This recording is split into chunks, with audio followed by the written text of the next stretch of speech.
right up, come one, come all, and see the amazing, the unique, the one and only Mysterium Park! Hello, well, Librarians Game Room. I'm Aaron as always, and maybe I shouldn't have said unique, as Mysterium Park is just a small box spin-off of the game I did a few weeks ago, Mysterium. Oh man, this one's so tiny, I don't know how he fits it on his head. So this is the time of year where I normally do big box games, or not big group games, and Mysterium Park, while technically only being for 2 to 6 players, and Mysterium, the last one did being 2 to 7 players, still 2 to 6 is bigger than your average 4-player group and all that, so it still might be good. Plus, really, it's a cooperative game. It's cooperative to the point that you could honestly have as many players as you want. You need one ghost player, and then really any number of players from there.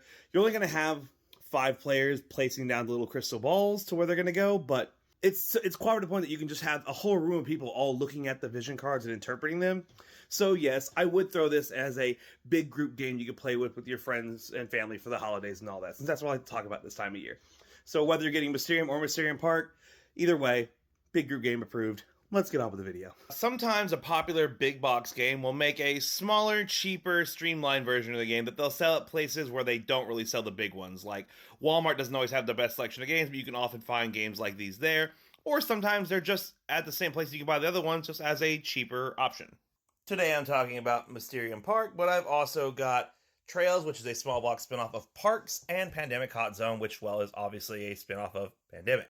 Now, I keep saying spin-off, as I believe that's technically what you would call these, but the reality of how differently they play from their big one can vary quite a bit from game to game. I feel like Trails is the one I have that most differentiates itself from Parks, but Mysterium Park and Pandemic Hot Zone are just the same game, just slightly shorter, maybe a few less options. Anyway, let's stop just chatting about it and show you it and how to play. The biggest change to Mysterium Park from the main game Mysterium is the theme. Whereas in the last one you were in a big scary haunted mansion, in this one you are visiting a carnival coming through town that had an old director murdered at it a long time ago, and now the psychics are trying to figure out who killed the director and where they killed them to help, put them to rest.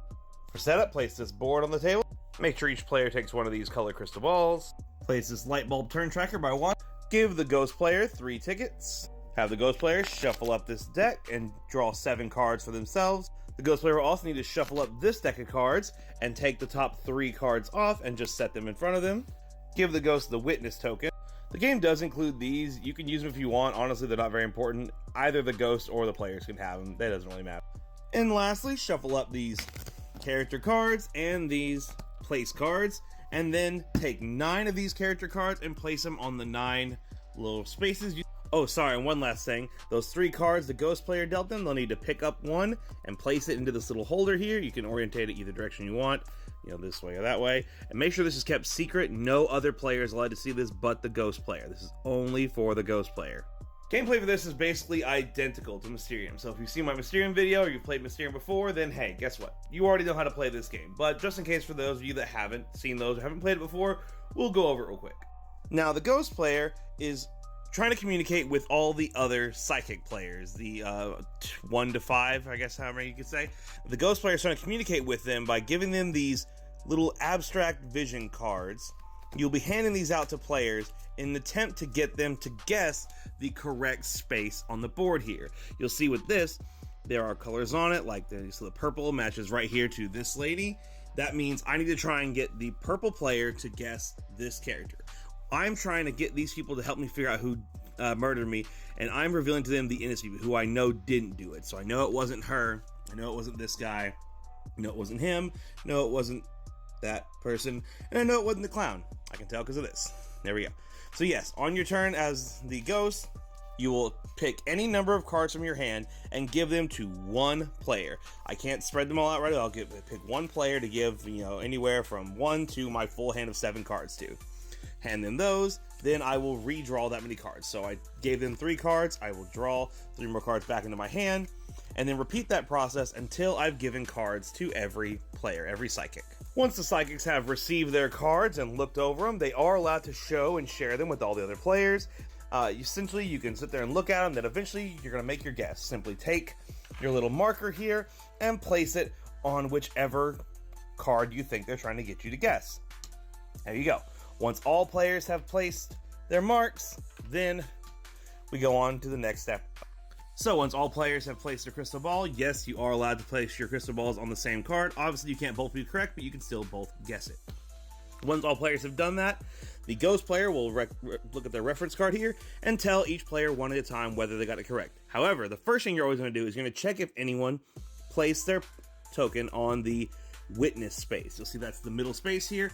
The white player did put their token on the witness space. So before telling anyone whether they got it right or wrong, you will announce that you guys have found a witness. So they can tell you that that person didn't do it. Once you place that there, every player now has the option to switch their token anywhere they want. So the white player is going to switch theirs down to here. And, you know, maybe after revealing that, the yellow player decides, maybe I was wrong. Maybe it's actually this person instead. And now you will go through and tell them all one at a time whether they're correct or wrong. I would say, red, got it correct. Woo! They would take their piece back. We would remove this card from the board. You could place this there if you want to mark that that space has already been found. And then go on to the next. I would say, yellow is incorrect. Oh man, sorry. So they take their thing back and we keep going. Blue is correct. Again, remove from the board, remove this, place a token, go on. And then white is also now correct, while purple is unfortunately wrong. If a player guesses it correctly, they will hand you back all the vision cards that you gave them. You will simply discard them away. Next to you is the ghost player, and go on. If a player guesses incorrectly, then they will keep all the cards you've given them, and you will simply give them more next turn.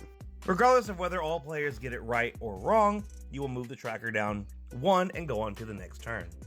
Now, assuming even one player did not correctly guess the right card, in the next round, you will only hand cards to players that got it wrong last turn. Players who got it correct won't get any new cards this turn. You'll hand new vision cards out to whoever got it wrong. Again, everyone can work together to try and look at those cards and interpret them and make their guesses. Repeat this process turn by turn until every player guesses all of the correct characters. Once each player has correctly guessed all their characters, you will take the remaining cards, which you can always tell on this by the 3 blank spaces. If you don't have 5 players, that's fine. Say you only had 3 people playing, no problem. Once those 3 figured out their spaces, then you would look at this and take the 3 cards that match the blank spaces. You will use them in the final round of the game. Otherwise, you repeat this entire process all over again, but with the location cards. Oh, and lastly, before starting a new round, after you've got your 9 locations set out, you're going to take this card you already used last turn and discard it away, and take one of the other 3 cards you dealt to yourself as a ghost player, and place it in the thing for the next round. Again, you can orientate it either direction, and then again, just repeat the process. Players have exactly 6 turns to correctly guess all of the people and places that the murder didn't happen, who didn't murder you, so you're left with the 3 possible options for the final round. 6 turns to do that. If they cannot guess those in 6 turns, then you all lose the game. Jumping ahead to the final round, you will take the 3 possible murderers and 3 possible locations and place them on the board like so. Again, you will figure those out by the blank spaces on those cards the ghost player's been using. Then you'll take this, discard it away, and take your final card. What you're looking at this one is the little Roman numeral on the card. The rest of this part doesn't matter. For the 3rd round, you just simply need to know whether the correct answer is 1, 2, or 3, like you see on the board there. Each card has its own number on it. You'll see these 2 had 3, that one has 1. So for this final round, the correct answer is space 1, which is going to be those 2. For this final round, the ghost player is only allowed to give out 2 cards exactly. No more, no less. The ghost player will give out 1 vision card that is a clue for the person, and 1 vision card that is a clue for the place. All players will look at these 2 cards, talk about it, and then vote on which one they think is the correct answer. Whichever one gets the most votes is the final answer. If they guess correctly, then hooray, you won. They solved your murder as a dead ghost. If not, then sorry, they got it wrong, and you will continue to haunt them until the next time they get a chance to try. Before we go on to my feelings about this game, I haven't quite mentioned these tickets yet. I said the ghost player got these. These work just like the crows in standard Mysterium. Throughout the game, at any time, the ghost player can take one of these tickets and discard it away back to the box. If they do, they're allowed to discard any number of cards they want from their hand and draw that many back. Remember, a ghost should always have a hand of 7 cards. You can do that as much as you like until you run out of the 3 tickets. So 3 times per game. And that is absolutely everything you need to know about Mysterium Park. Honestly, my opinions right at the back are the theming is kind of a problem for me because of the theme, I feel like it's kind of hard sometimes to give clues because a lot of the places, especially, and sometimes sort of the people, are just a little too similar to give hints for. You know, like you can't do lights because pretty much every location is just covered in lights. So sometimes it's just kind of hard. We've found as our group to give proper clues to figure out the ones because they're all a little similar. But I say that saying that I don't think we've ever lost the game either. So maybe it's not too hard. Outside of the theming, the vision cards are a bit of a problem with my play group. They just don't look as good to us as the regular Mysterium cards. They look cheaper, more flat, there's not much detail, and sometimes they don't seem as abstract enough. They seem too direct. We always seem to really have a hard time struggling to like get clues across with these. But again, I say that saying that we haven't lost the game. So I don't know, I guess it's just the feel of it. It feels like, it just doesn't feel quite as good as the other. The art just looks so much better to us and feels like we're getting across these really aha moment clues. And when someone gets a clue in this game, it always seems to either be too obvious or like abstract to the point that no one really feels like, oh, so I was going for this. And everyone's just like, oh, okay. For example, the bottom row here are cards from the original Mysterium, and the top row are cards from the Mysterium Park. It just, I don't know. For our household, we'd much prefer this style than that. As far as we can tell, though, it's the same artist. There's 2 artists mentioned for this one, and only 1 artist mentioned for this, but the same name is there. So, I don't really know, but yeah.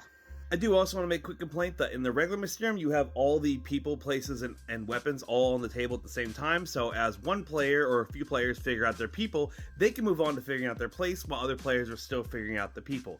In this one, it's just the people until that's all figured out, then just the places, which means if you get yours correct and other players get theirs wrong, you don't get to get like any new cards for the next round. You just sort of turn into a helper for the other players. So you're not out of the round, you're still playing, but just not quite as much as in regular Mysterium. You are just not helping other players figure their thing out. Those complaints aside though, the game absolutely nails what it sets out to be, a smaller, streamlined version of Mysterium. It's still the same gameplay of handing out vision cards and interpreting them and guessing your characters. The only difference really is in this one you're guessing innocent people, whereas on the other one you're guessing possible, the actual possible true suspect murder or whatever, blah blah blah. Gameplay wise, same thing. It's smaller and easier to carry around than Mysterium. It's certainly cheaper than Mysterium by at least a good 10, 15, 20 bucks, something like that. And it is a little more streamlined. They don't have the whole clairvoyancy guessing like in the main game. So yeah, I mean, it sets out to do what it was supposed to be. A smaller, cheaper, streamlined version. So it does that well, for sure. If you like Mysterium, there's no reason that you shouldn't like Mysterium Park. And as I said, we have our little complaints, but as a whole, we do like Mysterium Park. Now, do I think you should ever choose Mysterium Park over Standard Mysterium? Absolutely not. There's no reason I could ever think that you would ever own this over Mysterium, unless you just couldn't find or couldn't afford Standard Mysterium. But, should you own it possibly in conjunction with Mysterium?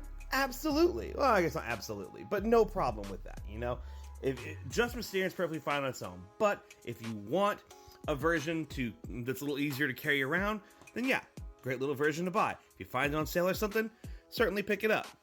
If you're not sure if you're going to like Mysterium and you want to try something out first, then sure, pick up this one, try it out, and then maybe keep it when you get the bigger box or maybe sell it off, you know, whatever. Again, keep it in conjunction maybe, but never in place of. But technically, again, as a whole, it did set out to do what it was supposed to do. It is still a pretty good game. So, as a whole, I do have to say that Mysterium Park is fair and approved, guys.